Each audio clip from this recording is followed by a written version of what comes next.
додгоҳи минтақаи кӯлоби вилояти хатлон баҳром иноятзода раиси пешини шаҳри кӯлобро ба 12 соли зиндон маҳкум кард. инчунин додгоҳ хурсанмурод хуррамов ронандаи раисро 8 сол, фирӯз қурбонов ёрдамчии ӯро 7 сол ва хуршед ашурмадовро ки мудири анбори шаҳрдорӣ буд 7 сол аз озодӣ маҳрум кард. ин ҳукм 20 ноябр содир шуд. дар мурофиаи қабл аз ахир намояндаи додситонӣ барои иноятзода 14 сол, хурсанмурод хуррамов ронандаи раис 9 сол ва фирӯз қурбонов ёрдамчии раис 5 соли зиндон талаб карда буд. баҳром иноятзода ва наздиконаш аз ин ҳукм розӣ нестанд.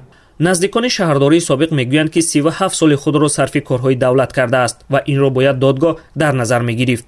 ҳамсари баҳром иноятзода аз ҳукми додгоҳ розӣ нест ва мегӯяд аз болои ин ҳукм ба зинаҳои болои додгоҳ шикоят хоҳад бурд. 12 сол додан ман аз ин ҳукм розӣ нестам ва ба ин даже хештаворим ҳама ҳеҷ кас розӣ нест аз ин ҳукм, чунки ҳукми беадолатона шуд.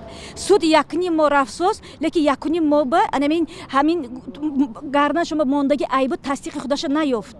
шумо хуб аз болои ин ҳукм шикоят мебаред? албатта шикоят мебарем, чунки ин беадолатона қоқсуд шуд.